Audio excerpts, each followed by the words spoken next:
Welcome to Zone 6 Picks, your go-to source for daily sports betting predictions, expert insights, and free picks across the biggest games in the NBA, NFL, WNBA, NCAA, and more. We specialize in delivering accurate, research-backed betting content with no subscriptions, no hidden fees, just straightforward betting advice you can trust. Before we get started, a quick shout-out from my partner Zone 6. What's up, family?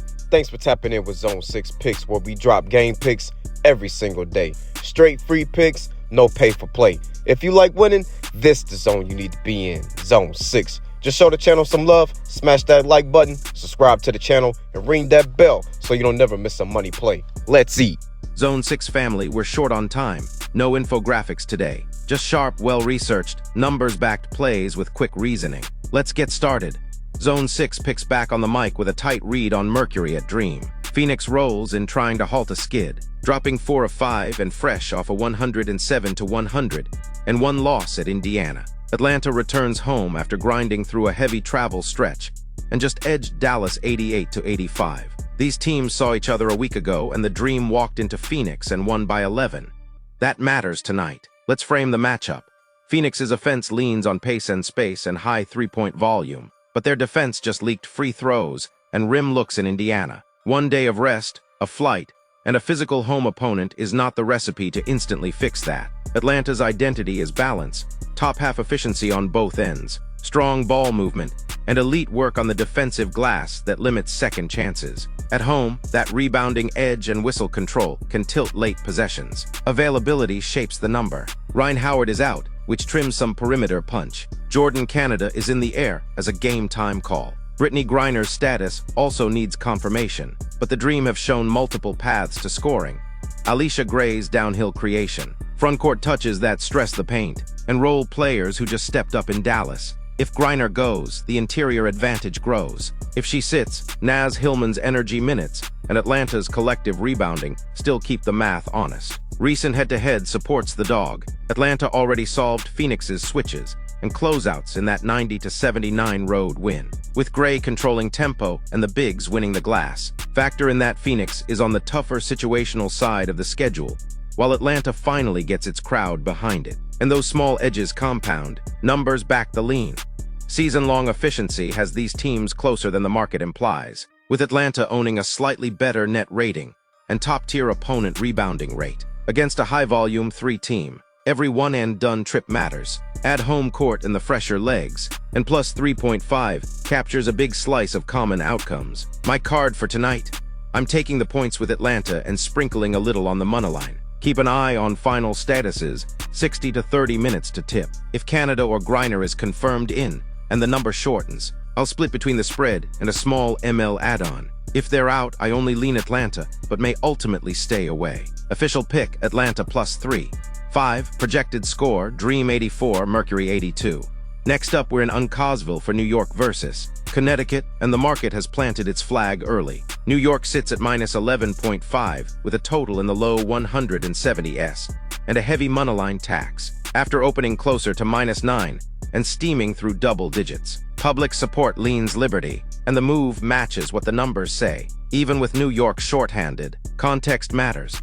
This is the Liberty's third road game in 5 days after stops in Dallas and Minnesota. So the travel tax is real. Connecticut, meanwhile, last played on Monday and comes in with 3 full days of rest. That sounds like an edge for the home side, until you stack it against season-long quality. New York brings the league's number 2 offense, number 3 defense, the fastest pace, and the most made threes per game. They're spacing around Ionescu and Cloud with Jonquil Jones, as the anchor has held up even without Breena Stewart. The Sun rank bottom of the table in offensive rating, defensive rating, and net rating, averaging just 74.6 points per night. The efficiency gap is massive. Think a top contender versus a rebuild still looking for a reliable creation package. Injuries push this further toward chalk. Breena Stewart remains out with a knee bone bruise, and depth pieces Kennedy Burke and Nyara Sabally are also sidelined. But the Liberty system survives on pace, threes and Jones two-way gravity. Connecticut is healthier than they were earlier in July,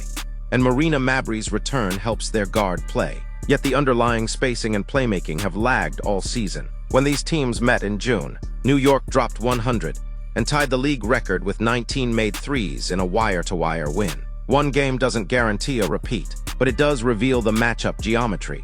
New York's 5-out tempo and quick-hitting perimeter actions stress the Suns' closeouts and defensive rotations. There are risks to laying a big road number. New York's away ATS mark has been poor, and with the travel squeeze, the backdoor is live if this drifts into late garbage time. But the blend of market steam, shooting volume, and efficiency gap still points to Liberty by margin more often than not. My plan tonight is straightforward. I'm laying the points with New York and using the moneyline only as a parlay piece. But much more I like a derivative.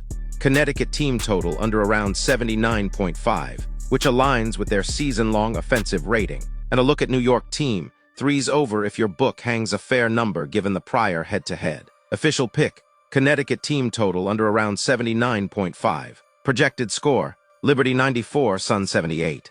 Now checking in with the Golden State Valkyries at the Chicago Sky. And the market has spoken. Books are dealing Golden State as the favorite, drifting from around -4.5 toward -6 through the morning, which tells you where the support is. If you're seeing Chicago plus 5.5, that lines up with Valkyries -5.5 and puts us right on the key number territory. Form first, Golden State sits at 13-13 and just gutted out a 68-67 road win in Washington on the second night of a back-to-back. That's a playoff hunt kind of win. Slow the pace, defend, rebound, and close. They're also 1-0 against Chicago this season after taking the June meeting. Chicago is 7-19 and riding a 6-game skid, including a 103-86 home loss to the Mystics. The trend lines are moving in opposite directions. Availability pushes this further. The Sky are missing core production with Angel Reese out and Courtney Vandersloot done for the season. Several others are day-to-day, including Haley Van Lith and Michaela Onyenwer, leaving playmaking and spacing in flux. Golden State isn't spotless. Kayla Thornton and Cecilia Zandalasini are out and Monique Billings has been managing an ankle. But they've shown they can plug the gaps and keep their defensive standards. The matchup profile is clear. Golden State wins with defense and control, top tier in points allowed, elite field goal defense, strong on the glass, and a low variance tempo. Offensively, they're not explosive, but they manufacture enough threes and second chances to separate over 40 minutes. Chicago, by contrast, ranks near the bottom in both scoring and defensive efficiency. Even their strengths, rebounding and forcing turnovers, haven't translated into consistent half-court offense, especially with key creators sidelined. Situationally, yes, this is another road spot for the Valkyries, but they just proved they can handle a travel tax and still execute. Coaching-wise, Natalie Nakes keeps the game in the half-court and leans on a compact shell that shrinks driving lanes and contests without fouling. Chicago has mixed in more zone looks to compensate for injuries, yet the rotations and closeouts have lagged, which is a problem against disciplined spacing. Put it together, and the efficiency gap plus availability favors Golden State to win and cover. I expect a slower possession count than the market's median, which tilts value toward the better defense. However, instead of the full game spread, I really like the first half, especially considering the Valkyries are on a back-to-back. Official pick, Valkyries -2.5 first half. Projected score, Golden State 80, Chicago 72. Let's slide to D-Town. Form sets the tone. Indiana enters on the league's longest active win streak.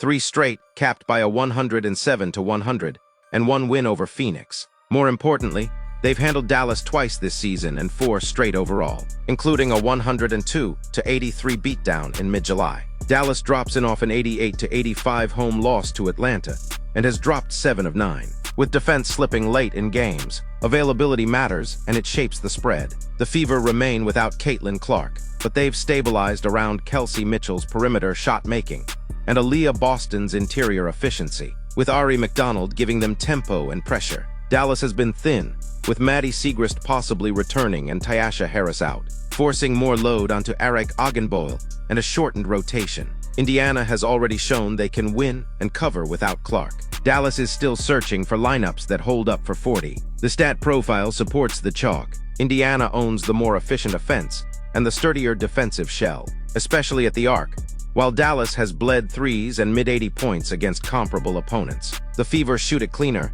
defend the line better, and keep the glass competitive. The Wings rebound, but that edge hasn't translated into stops. Head-to-head, the Fever's spacing around Boston has consistently created high-value looks. and that carried in both prior meetings. Situationally, Indiana is confident and has traveled well of late, while Dallas' recent schedule density has shown up in fourth quarter legs. Coaching adjustments for the Fever have been clear. Simplify the half-court, attack weak closeouts, and protect the paint without fouling. Against a Wings defense ranked bottom third, that's a repeatable plan. I'm siding with the market. Indiana has the form, the matchup edge, and the cleaner late-game offense. Official pick, Indiana minus 3.5, even up to minus 4.5. Money line for parlays only.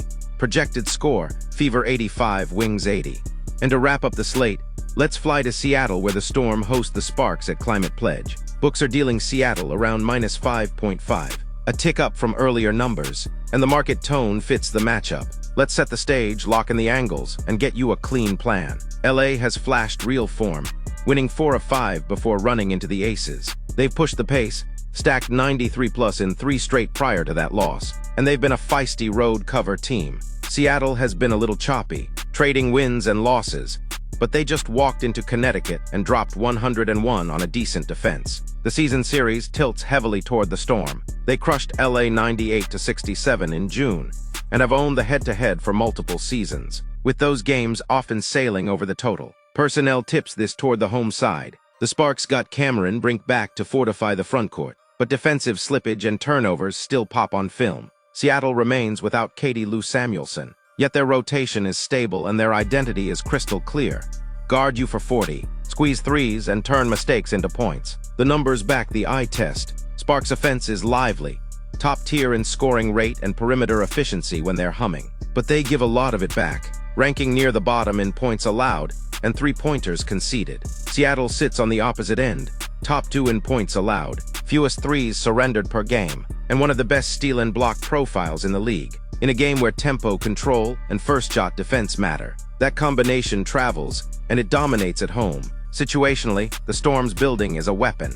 They're solid in Seattle, and their defensive intensity tends to spike in front of that crowd. Expect Noel Quinn to keep this in the half-court, pressure the ball without fouling, and force the Sparks into late-clock decisions. LA needs second chances, and clean transition looks to offset half-court inefficiency. If the whistle is neutral and the glass is even, that path narrows fast. I'm siding with the structure, the defense, and the matchup history. Seattle has more ways to get separation, and their scheme specifically targets what LA struggles to protect. Official pick, Seattle minus 5.5. Projected score, Storm 87, Sparks 80. Alright, Zone 6 family. Quick recap time so you can lock your slips and roll. We're starting in Uncasville, Liberty at Sun. I'm laying the minus 11.5 with New York and Sun team total under. The pace and 3-point volume should be too much for a bottom-tier Sun defense. Over to Chicago, Golden State Valkyries at the Sky. I'm on the Valkyries minus 2.5 first half. Defense travels, and Chicago's short-handed offense has struggled to keep up. Down in Dallas, Fever at Wings. Give me Indiana minus 3.5 to minus 4.5. Efficiency, edge, plus recent head-to-head dominance points to the Fever handling business. Atlanta next, Mercury at Dream. I'm taking the home dog, Atlanta plus 3.5. They've got the blueprint from last week, and catch Phoenix in a tough travel spot. And we close in Seattle, Sparks at Storm. I'm on Seattle minus 5.5. Elite home defense and matchup history give the Storm multiple paths to separation. Shop around for the best numbers, manage your units, and bet responsibly. Drop your favorite play in the comments. Hit subscribe if you're rocking with the movement. And I'll see you at the window. Zone 6 picks, let's eat.